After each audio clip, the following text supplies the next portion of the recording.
Hello everybody and welcome back to another episode of Chris Buggles Album Club. Well, as usual, we will be doing two albums picked from a anonymous list of suggestions from one of the four of us. Speaking of the four of us, we've got, of course, me, Chris Buggle, the titular character, of course.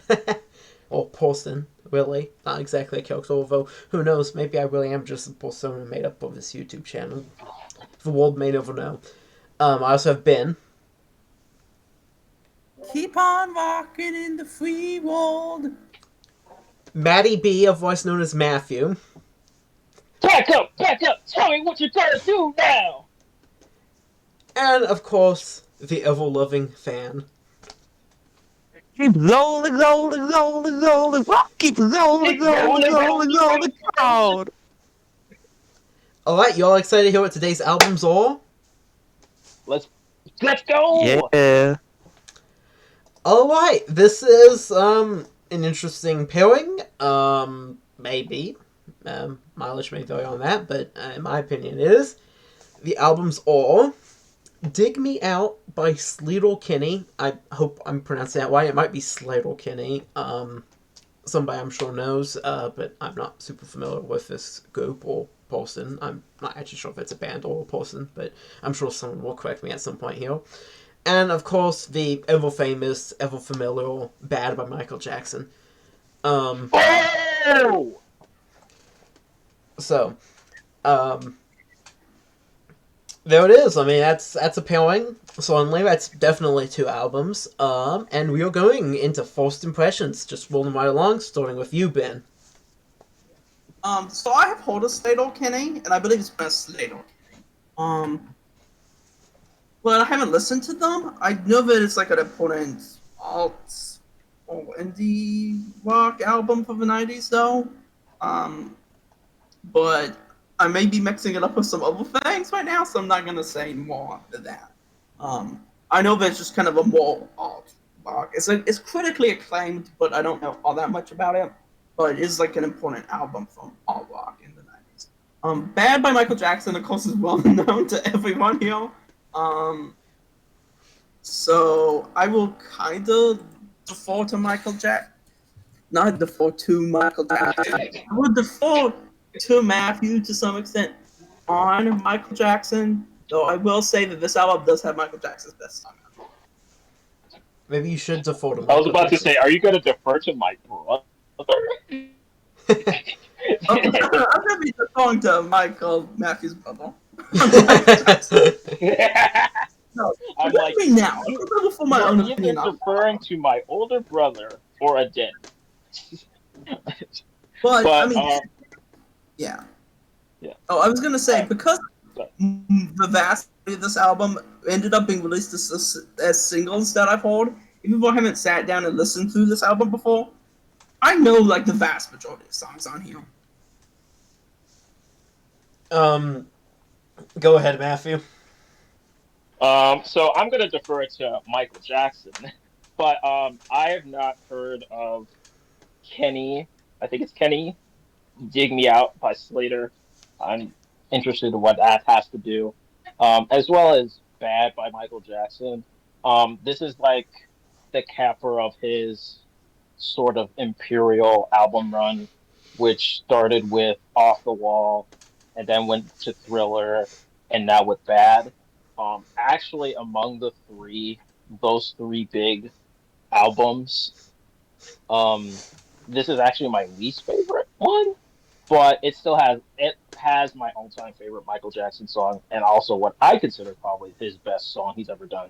So I'm looking forward to that. Fan.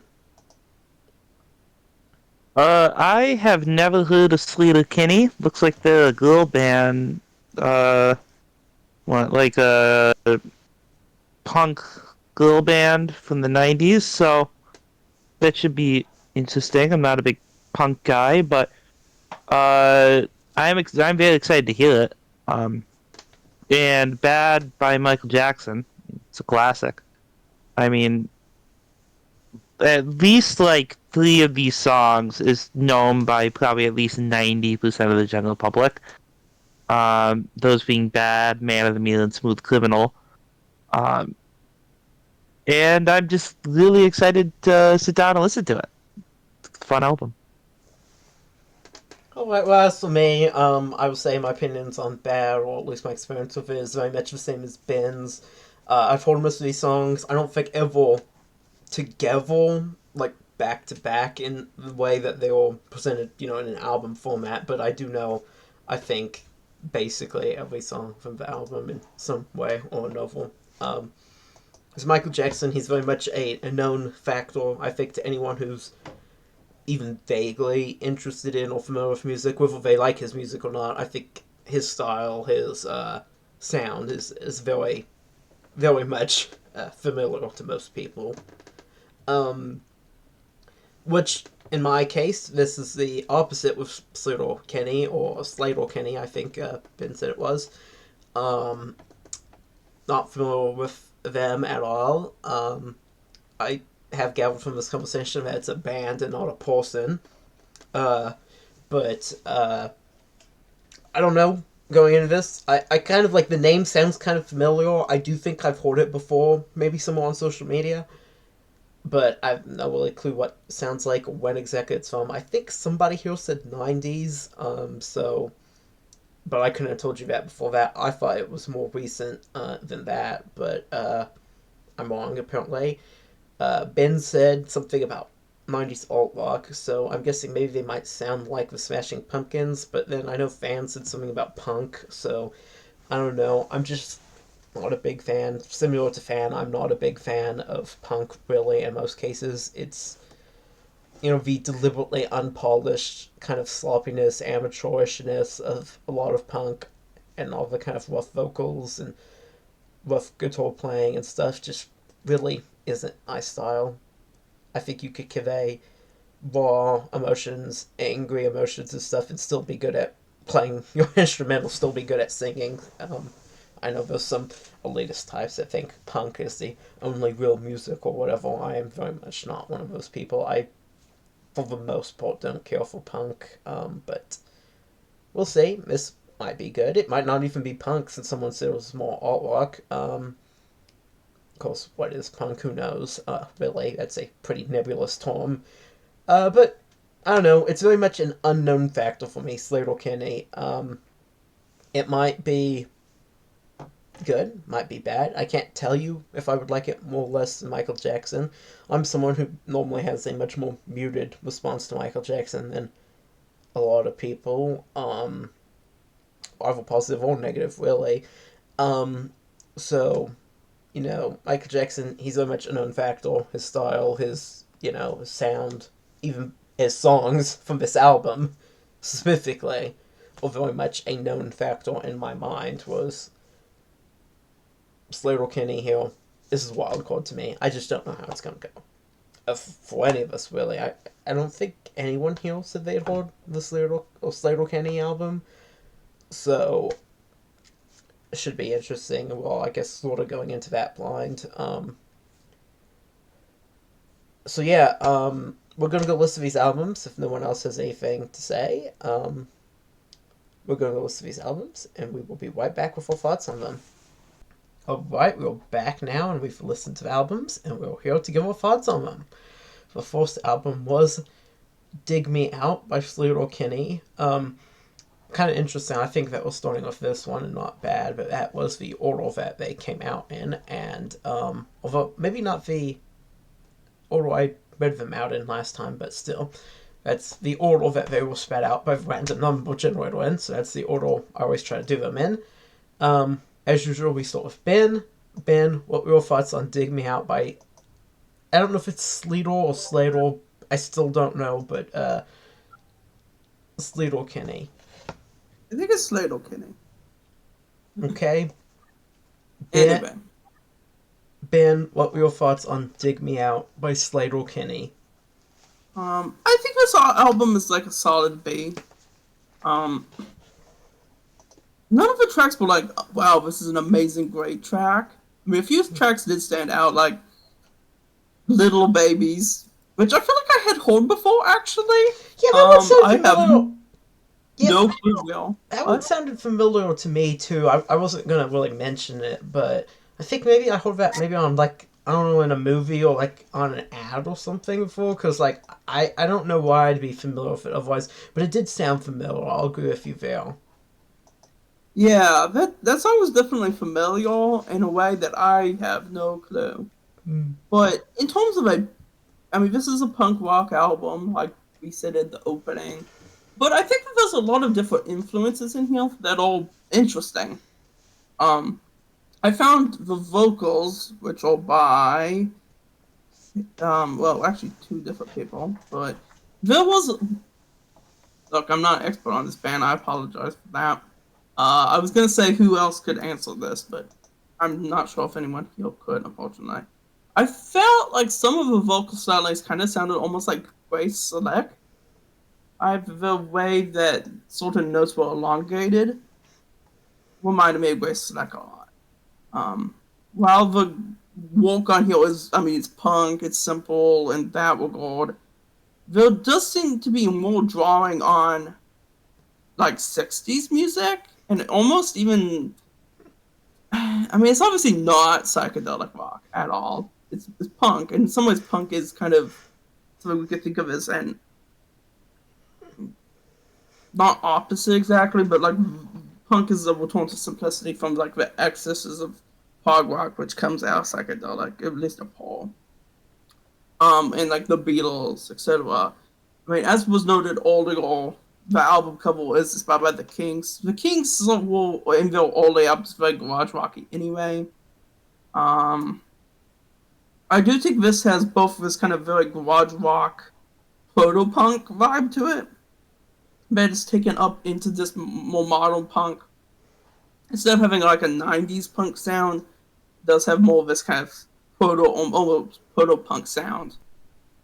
Which then the more punky sounding walk like Jefferson Airplane outside of that genre also, I mean, with the Grace Select vocals, kind of gives it an edge that does sort of resemble very early psychedelic rock.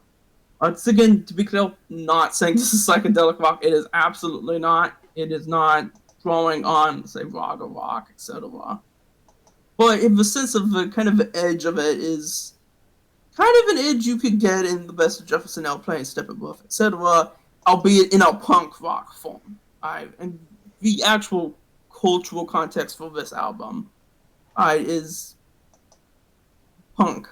So you have this kind of proto punk elements, kind of early Kings, maybe even early Rolling Stones element. You have this kind of Grace Select like element.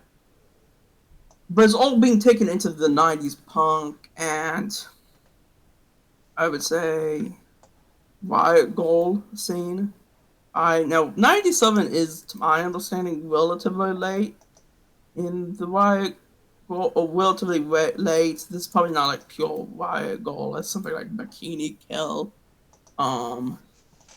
But that is kind of the other main influence here, along with these 60s influences. This is the riot gold punk scene, which was, of course, also a major influence on Nirvana.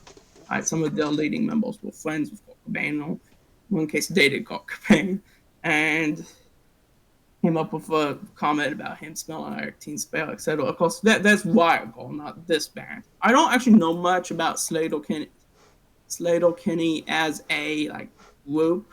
They're all from Olympia, Washington, which is somewhat south of Seattle. I mean, it's not like the media urban area, but there is kind of that. I mean, it's obviously not grunge, but there's kind of this riot goal attitude in it that does kind of give it a Washington character.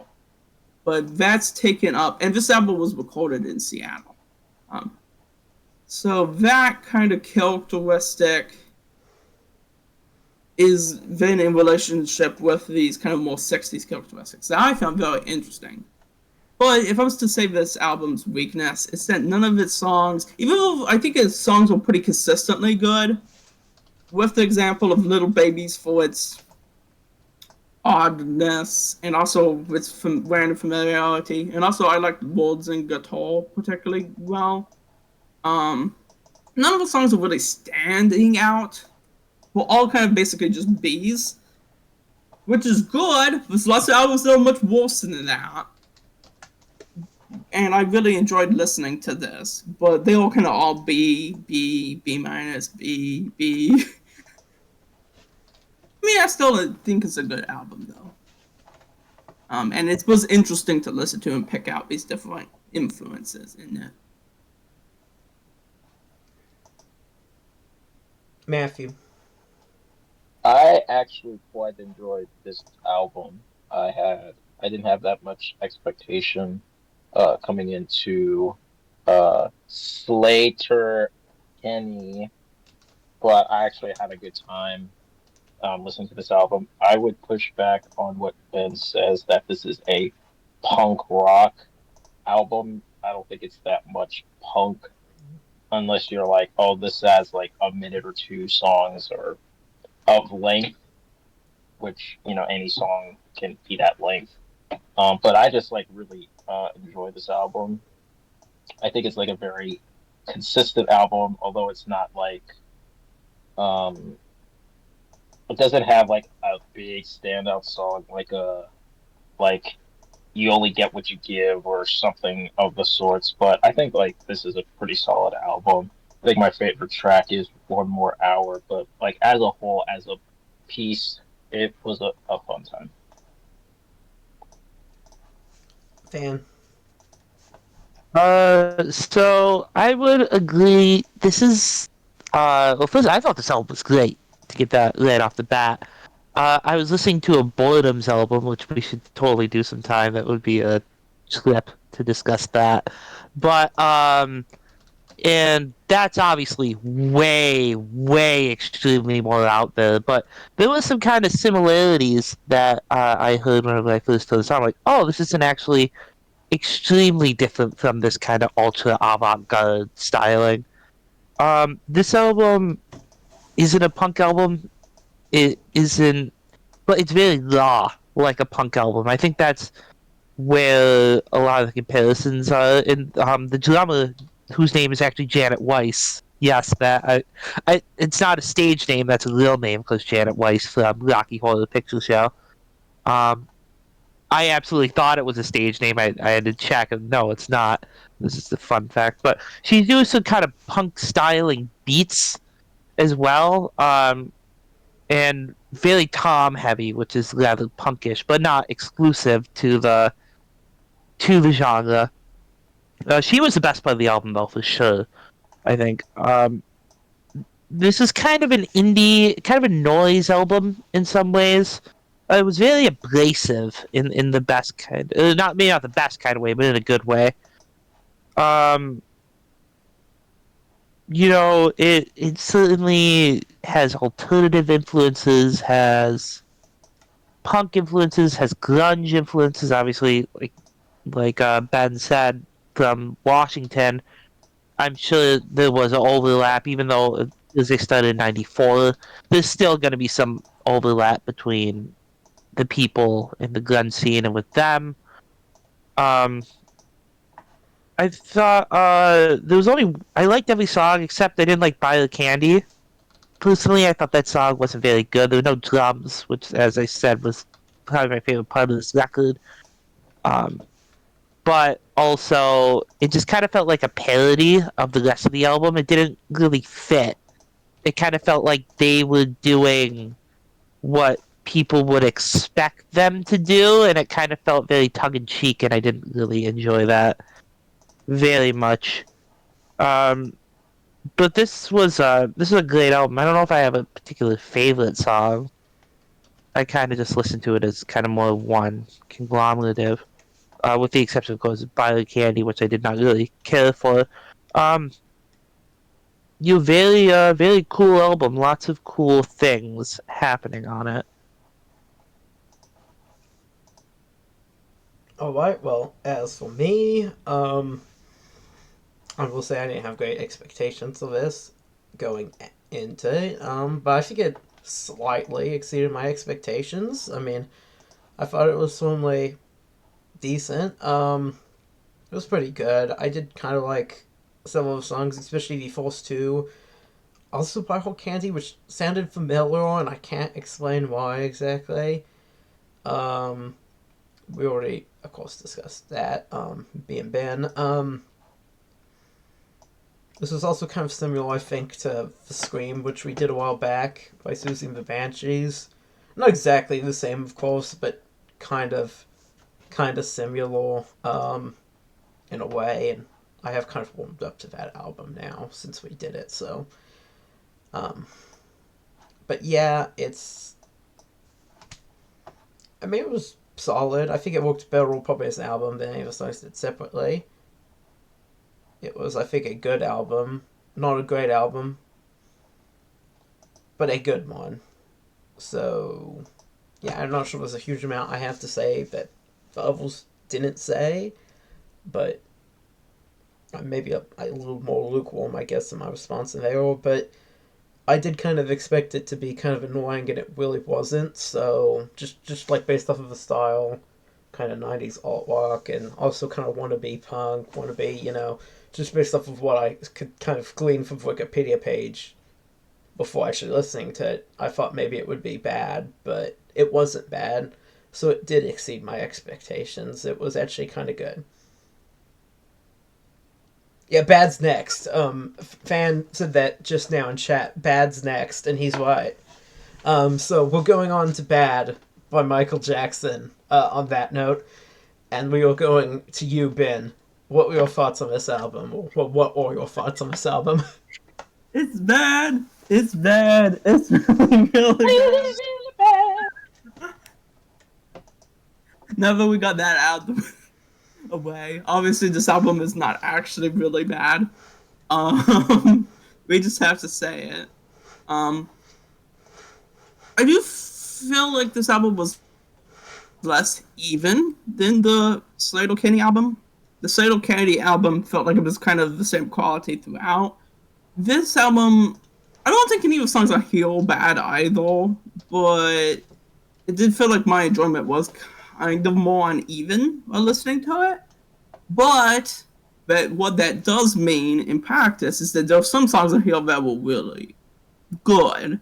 I mean, or at least also familiar to me that I'm like, wow, these are very iconic songs. As was noted earlier, actually 9 of the 11-ish tracks, if we count Leave Me Alone. But actually that one was also a single. Well, singles. So a lot of these songs were just very, very big. In some ways, my response to this is going to be, the songs I like best are the ones I've heard very often. The best song on here is Man in the Mirror. That's Micheal Jackson's best song. I hope we can all agree on that. I think best song of the album or best song in his discography? I mean, I'm sure we may have different opinions just based off of whether or not that's the criteria. I feel like you're Ben. I feel like you're missing. Sorry, Ben. I feel like you're missing the point. The best Micheal Jackson song is "The Girl Is Mine" with Paul McCartney. True. No, it's not. True. So Man on the Mill is definitely the best song on Bad. And I think in his discography, just in my humble opinion, it's also the best song in the Lego Batman movie. Very sophisticated now. That is actually true. So me just gotta be said. I will know that Matthew is Lego Batman. Anyway. Oh yeah, I forgot. Anyway, I mean, unsurprisingly, the songs on here that I liked the best were also the ones I'm the most familiar with, which means that my judgment of this album may be kind of iffy. I liked, for instance, Bad, very well-known song. The Way You Make Me Feel, very well-known song.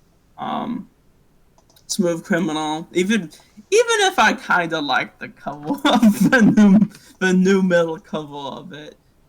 By Alien Ant Farm a little bit better, but that's just me. But that's not just me, and it's a very unusual take for me, considering my usual opinion of new metal. But, it's still a really good song, though. I think the song I liked the least was Speed Demon. I didn't really feel like that hit very well for me.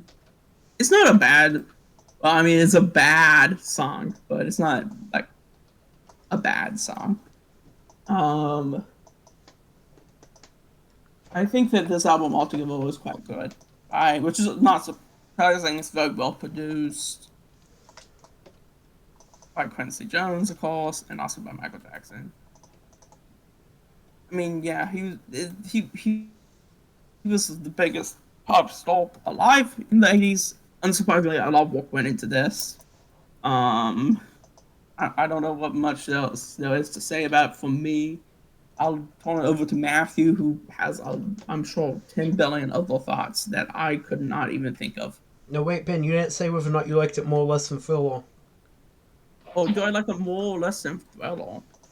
Uh,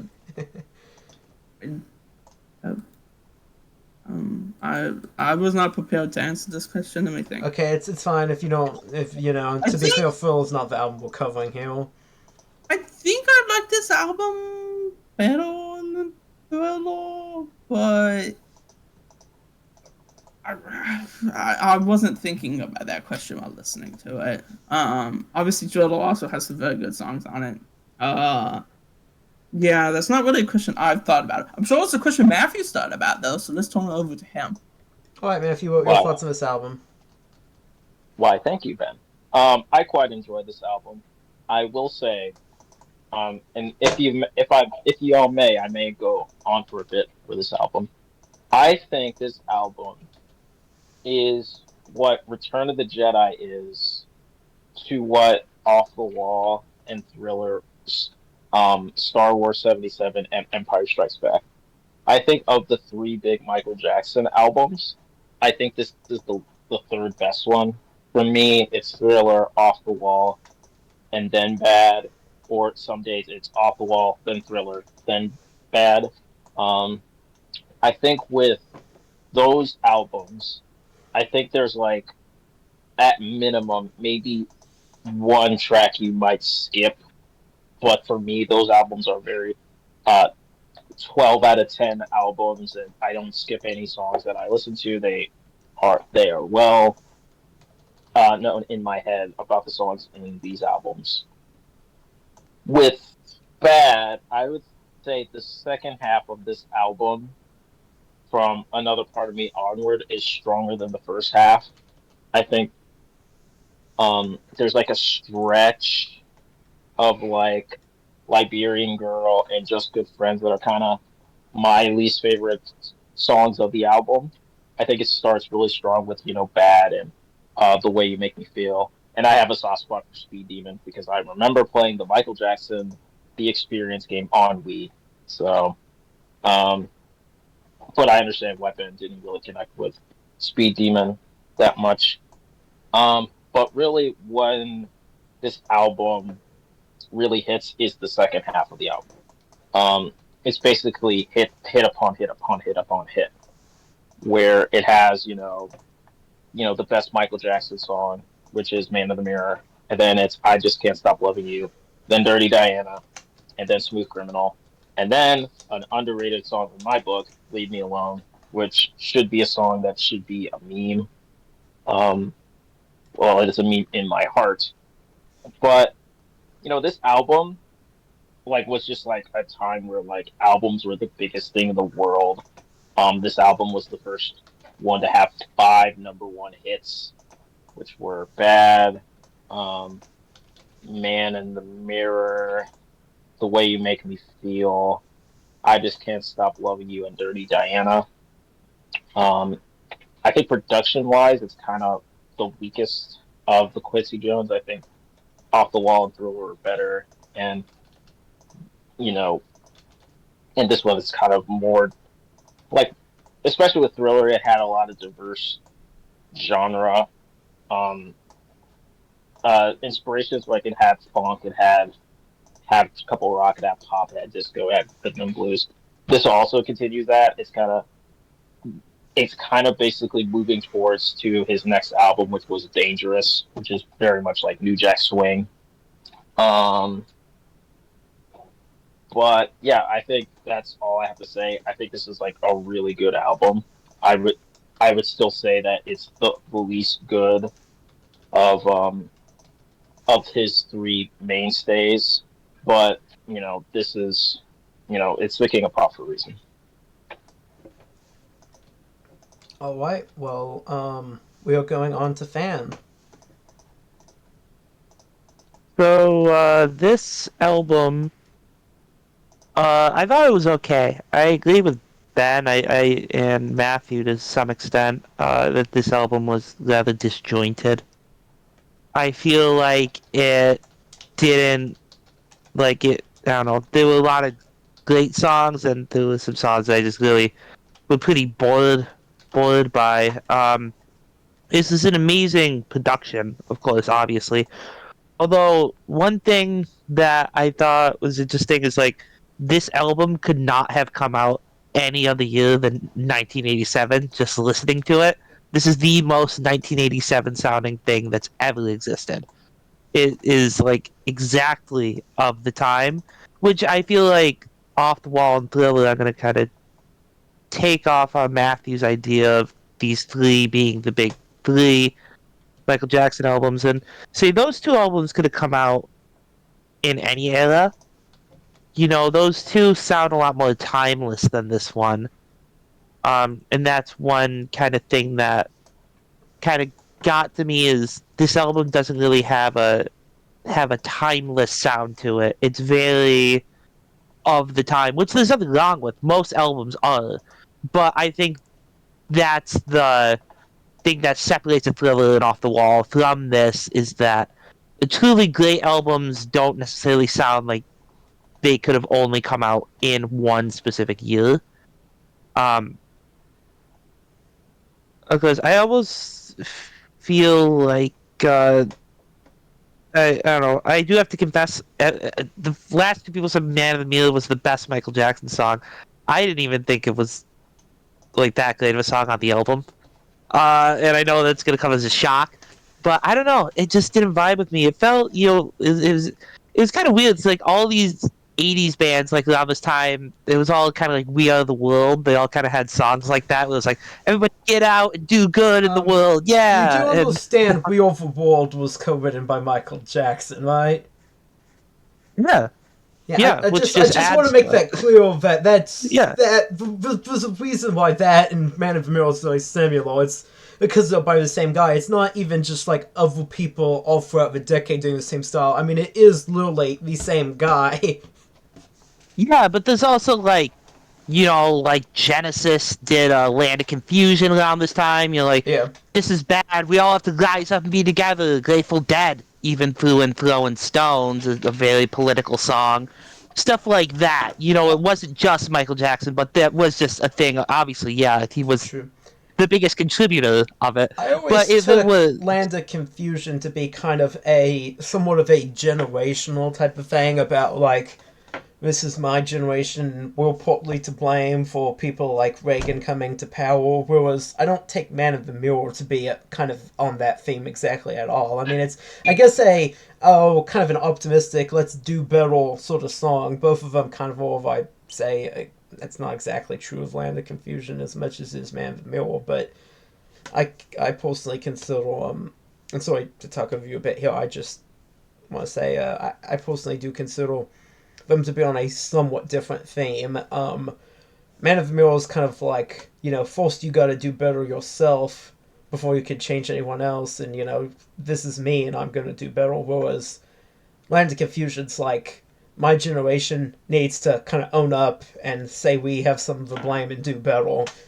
And it is kind of different. Sorry, though, go ahead.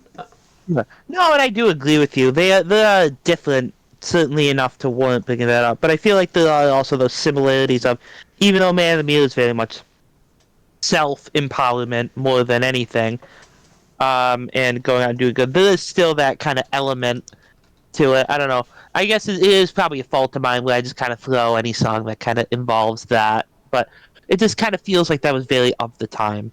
But I do agree with you, for sure. I do think that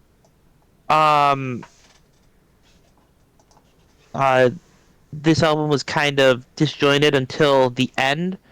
I thought once we got to Smooth Criminal and Leave Me Alone, which because last I found out is actually not even on the original recording. I was like, wow, this got really good.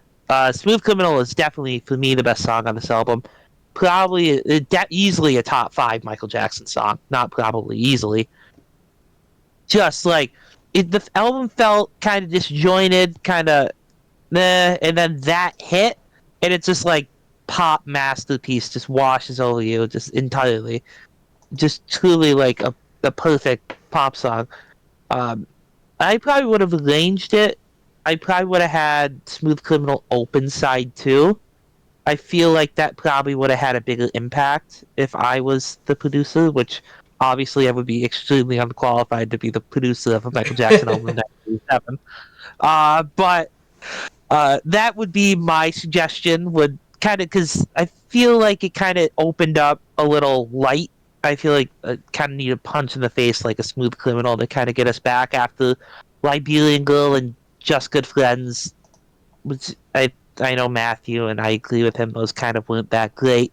So it needed kind of something like that to really open it. But this is a solid album. I certainly wouldn't put it in the category of the other two. But still, there's some absolute masterpiece songs on here. Yeah, I have a brief direct response to Fan. Man in the Mill, thinking about it as a political song is a much more tricky business, I think, than thinking about it as. I mean, it's a very self-improvement song, but if we draw that into the realm of the political... I'm not saying it's a political song. I'm just saying it kind of reminds me of some of those political songs that came out. It's definitely not political. It just kind of, I don't know, in my brain, it just kind of fit in that kind of category of late 80s, we all got to do better kind of vibe that a lot of the political songs were giving off at the time. So, in Man in the Mill, okay, you've kind of lost my train of thought, but I think the political, and I do actually think that it's not political in the sense of, oh, it's like calling for political change exactly.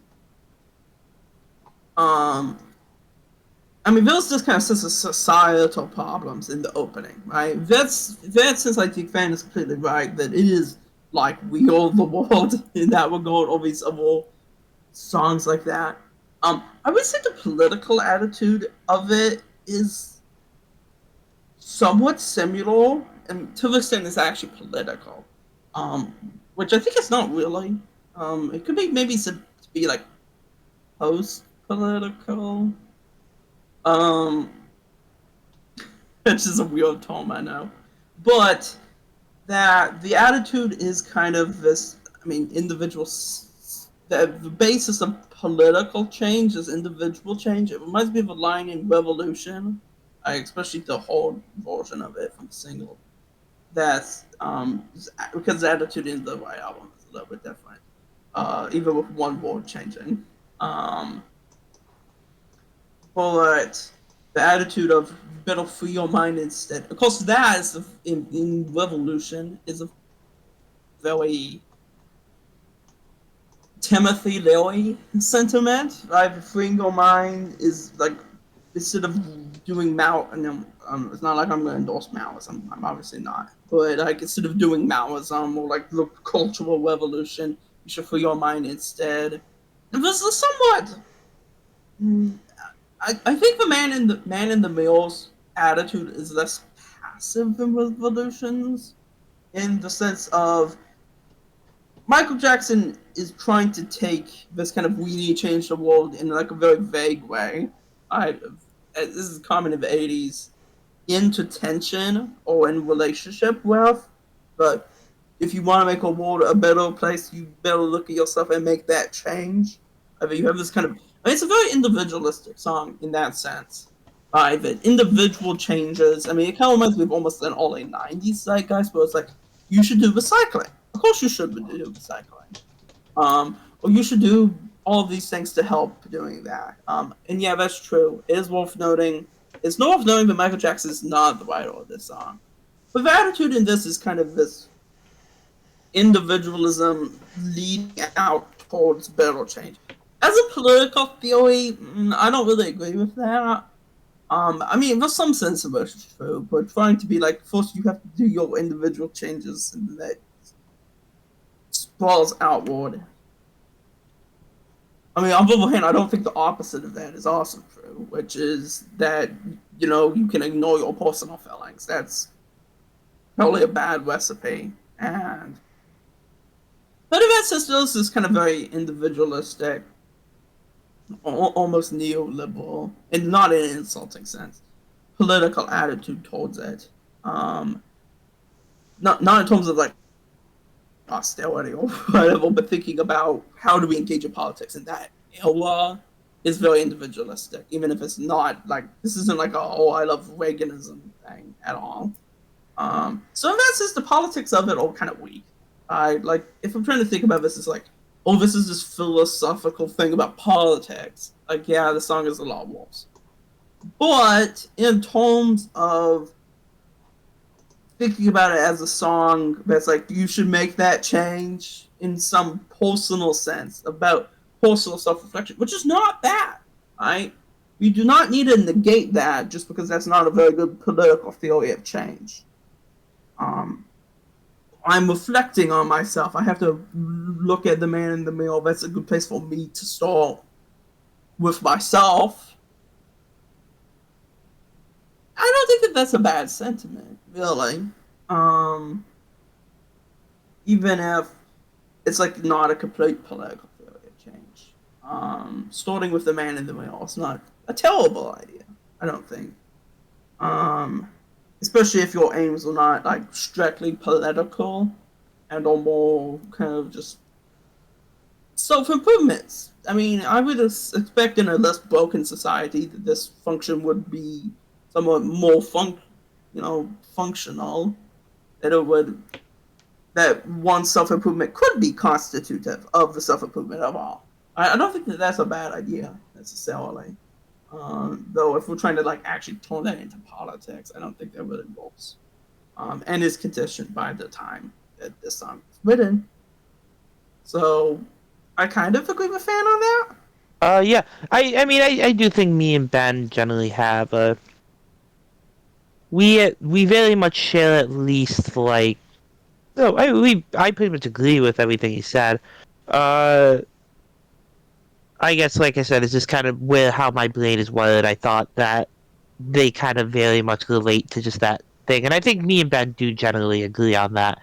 Then I agree with pretty much everything he said. So.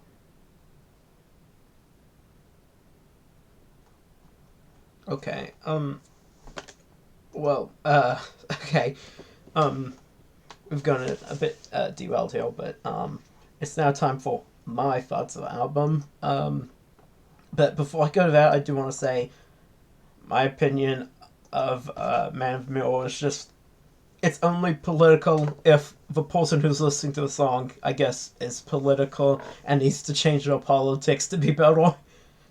I think the only way you can essentially say that Man of the Mirror is political is if you watch the music video. A music video definitely is. Yeah, that's like the biggest thing. Like, when I'm listening to the song, I'm like, I don't really think it's the politics of it. The only thing I would say, oh yeah, this is a political song, is if you watch the music video.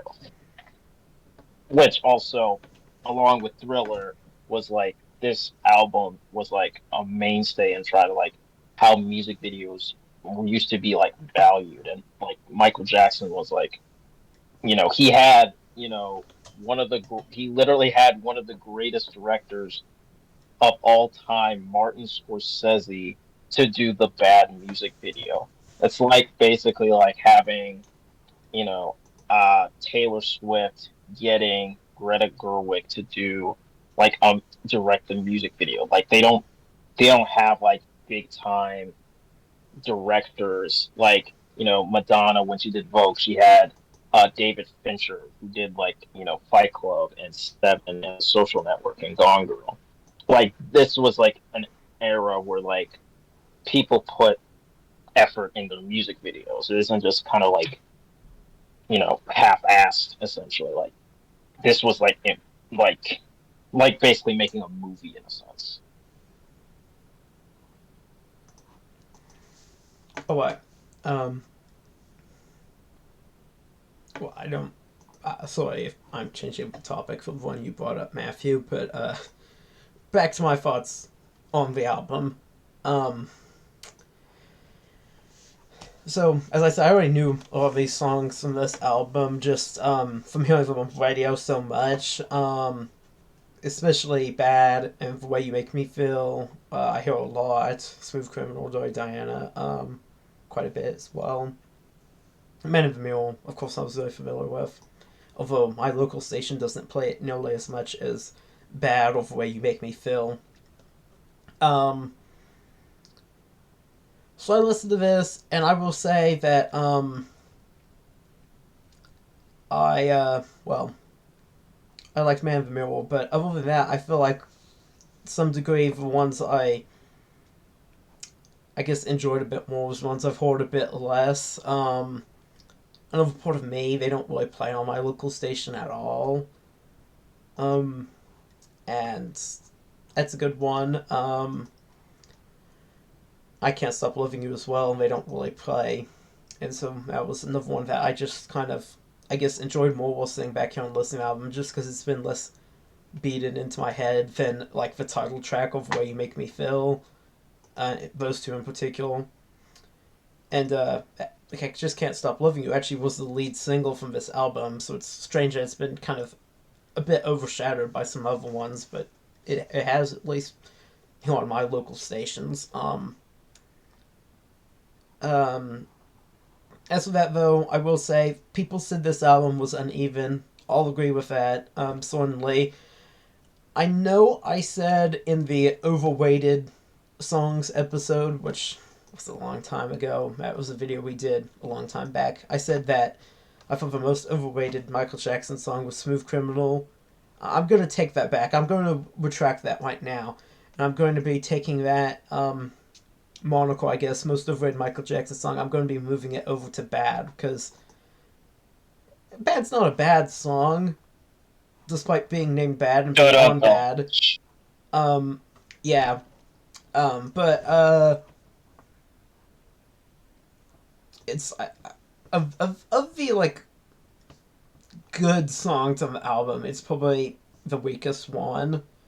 There's some other songs on the album I would say that are weaker than it, but I didn't care for Speed Demon or Liberian Girl at all.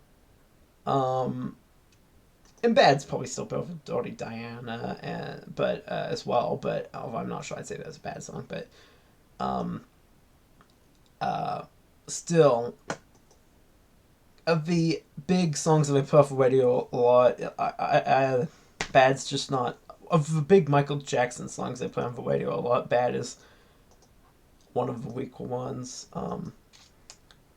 But and I'd argue honestly, The Way You Make Me Feel is as well, though I think I like it a little bit better than Bad. But yes, somebody said this kicks off a bit more in the latter half of the album. That's true. Another Part of Me, Man of the Mule, back to back.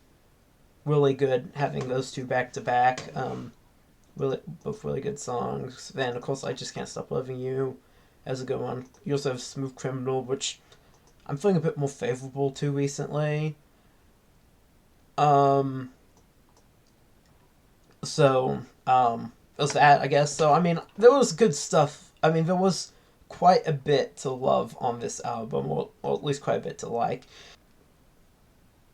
It's been 15 years, give or take. I'm not doing it right off the top of my head, but quite a while since Michael Jackson died. He still has a very, very devoted fan base, and a lot of casual fans as well as, of course, very devoted fans, and people were very passionate about him and his music.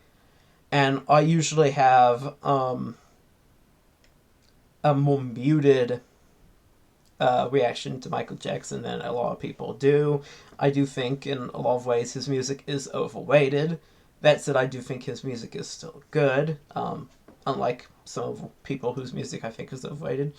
And this is an example of it. It's a little uneven. It's not like 10 after 10 after 10 after 10 after 10 after 10, 10 out of 10. It's not like, a whole bunch of 10s immediately in a row. It is kind of uneven. But still, though, it was solid. It was a pretty good album. Certainly by any kind of really reasonable standard, it was a good album. We've certainly discussed many Wolf's albums, including, well, I guess I shouldn't say that until the end of the video. But still, Micheal Jackson isn't one of my favorite artists, but I do want to say, just while we're covering one of his albums, I did like this album. Alright, now we're going on to which album we each liked better. Going into this filming, I thought this was going to be pretty one-sided, but I'm not so sure after hearing everyone's commentary, but I don't know, I may be wrong, I may be right, who knows. So we're starting with you, Ben. Which one of these two albums did you like better? Dig Me Out or Bad? So, while talking with Fan Heel in some ways has kind of destabilized my opinion a little bit, because then I was thinking through parts of the Micheal Jackson album in a different way. But while I like both albums, I think both albums had strengths. Dig Me Out, I think I enjoyed more consistently. I really struggled to come up with any reason to pick it over Bad. Right? Bad ultimately has a standout tracks. It has this excellent production. Even though I really like Dig Me Out, I really cannot justify picking it over Bad. But I do roughly like these albums pretty much equally. But I can't really justify picking Dig Me Out, so I'm going with Bad. Matthew? I actually kind of agree with Ben's point about how Dig Me Out is actually a more consistent album than Bad. And I'm probably the biggest Micheal Jackson fan in the room. Oh, definitely.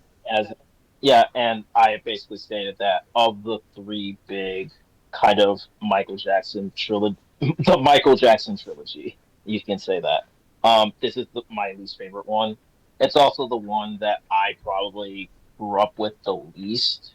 Like basically Off the Wall and Thriller were like big time albums that were played in my upbringing. That being said, I agree with Ben. I'm gonna pick Bad. Fan? I'm gonna go the opposite direction. I feel like Bad I'll take consistency almost every time over like a couple really great tracks. And there are probably more than a couple great tracks, but just a ton of praise.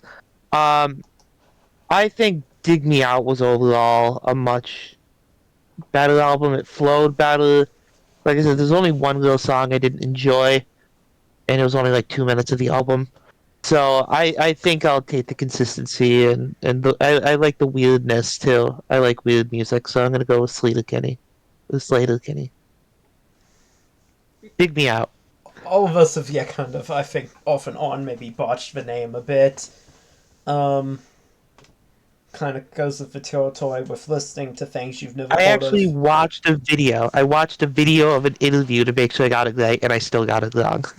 I try to be more careful when doing my album reviews, but if stuff like this, more off the cuff commentary, I mean, I think it really does, I think, go to show that we have never heard of this before, and that we are going into it with open ears, so I don't mind too much if you get it wrong, at least as long as you put in a good effort for trying to get the name right. But yes, I believe it is Sleater-Kinney. I think we've laid that to rest, so for all my viewers out there, apologies. As for me, I think rather unsurprisingly, I'm going to follow Ben and Matthew as well, so reasoning. I'm voting for Bad. I'm probably the least conflicted of all of them, despite despite my general unenthusiasm towards Micheal Jackson. For the most part, I mean, As I've said, I think his music's good, but overrated. Bad, just like it had much higher highs. I would say Dig Me Out was consistent. It didn't have very high highs. It didn't have really any song you can pick out and be like, yeah, it's a must-have song or whatever. Bad has at least a handful of those. Even with me saying I thought the title track was overrated and whatever, Bad does still have Smooth Criminal. It's got Man of the Mirror, of course, Another Part of Me. Depending on how friendly I'm feeling to them on any given day, there's also Why You Make Me Feel and Bad. I Just Can't Stop Loving You. I mean, that's a thing. It does have some weaker spots, like Burn Goal. How that ended up becoming a single, I don't know. As Speed Demon didn't really kill for that. But still, that right there, it does have some flack, but still, it's a lot stronger of a lineup than just anything Sleater-Kinney really had to offer on Dig Me Out. I don't know, maybe some of the albums have better songs, more standouts, but still, I mean, I did like Sleater-Kinney. It has a place, I think, a very good place, and sort of like music I can listen to and enjoy. As you know, one of those things where it's like you listen to an album and it's like kind of weird and interesting, and it's good. It's good while it lasts, but none of those songs will necessarily live in my head rent free or off with cheap rent. Either one, like something like Man of the Mill could live in my head. So that's just how it is, I guess. I like Bad Battle, and so did Ben, and so did Matthew. So 3-4, Bad has won. We did have fan dissenting. Interesting that this one wasn't unanimous, but hey, that's what we're here for. Different opinions. Very, actually, interesting, I think, opinions we got this time. So, yeah. Brings us towards the end of the video. Now, we're going to reveal who picked which album, and I don't think this is going to be too hard for some of you all, but you all want to guess who picked what. I think Ben picked Dig Me Out and Matthew picked Bad. Anyone else? I think the same way. I think Ben picked Dig Me Out. Or Chris. I don't know. Or maybe Fan. I don't know. As I said, I didn't think it would be that hard. Fan's original guess that Ben picked Dig Me Out and Matthew picked Bad was correct. That is exactly what happened. Ben picked Dig Me Out. Matthew picked Bad, which, of course, we know Matthew's a big Michael Jackson fan. Although I feel like in all of ways, Sleater-Kinney, since none of us were really familiar with it, could have really been anyone's pick, which Matthew kind of said. And then Bad, although we do know Matthew is the big Michael Jackson fan here. Everyone else here obviously knew what the album was. We all know who Michael Jackson is, obviously, so it was kind of it was legit one of the best-selling albums of all time. Yeah. I mean, it's not like Thriller, but like I was gonna say Thriller Bad, but it was like a time where like I was looking over Billboard. They had the list of the albums where it had like 5 or more hits that hit the top 10, and Bad was one of those albums. So like it's although not as big as Thriller, like it's still one of those albums that like if we were alive in 1987, it'd be inescapable. It sounds awful bad. So yeah, please be sure to like and subscribe, and thanks for watching. Be sure to keep an eye out for new episodes of the Album Club, because next episode, maybe, we'll do a Yoko Ono album.